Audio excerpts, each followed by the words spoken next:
Hello students, today we are going to discussing about written communication. First we will see the what is meant by this written communication. Written communication means here we are going to sending a message or any orders or any instruction in the written forms through a letters or circulars or the manuals, through reports or through telegrams, through office memos or through bulletins, etc. What and all message we want to send, we will write in a paper and we will send to the sender. Next one is normally the written communication is a formal method of communication and it is a less flexible.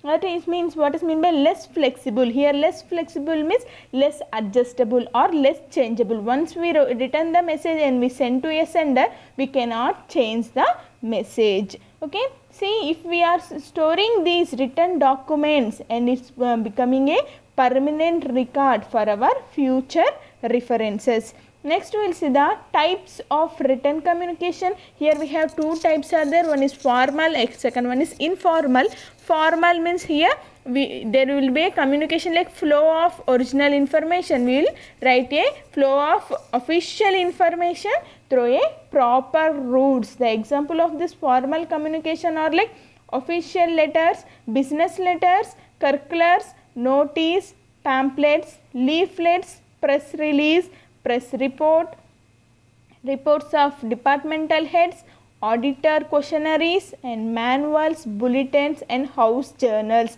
These are all comes under the examples of the formal written communication. Okay, what is meant by informal written communication means here the flow of casual information between the co-workers in the workplace. The example of this informal written communication are personal letters and personal essays. Okay, next we will see the when and when not to use the written communication. In which cases we should not use this written communication means the first one is complexity of the topic. Okay, normally written communication is an excellent choice of sharing information and this written communication is easily understandable by the reader. But these written communications are like meeting notes, answer to a quick questions and quick clarification. If you want to give any quick clarifications, then we will use this written communication and it is easily understood by the reader. But when there is a high complexity of topics are there, that means any difficulty in understanding the topics or very length of the explanation is needed.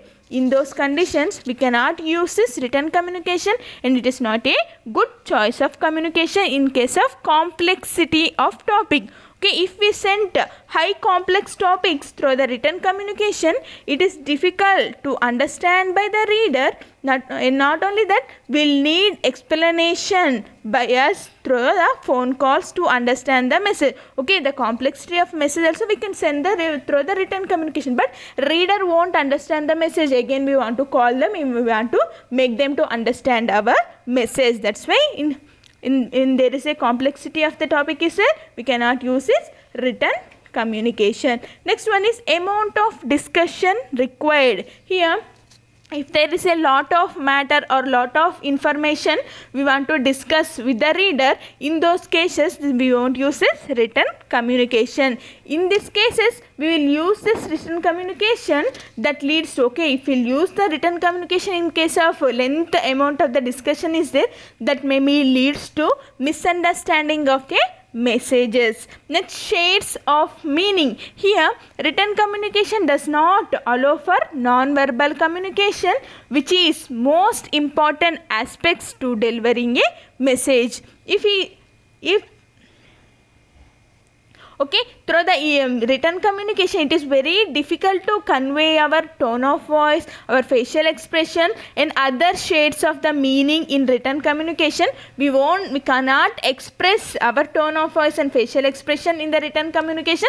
That's why if there is any shades of the meanings are there, in that condition we should not use this written communication. Next one is formal communication. Okay, when there is a high formality levels are there, such as any contract terms, sales agreement, in case of any account information, in that cases the written communication is a common choice.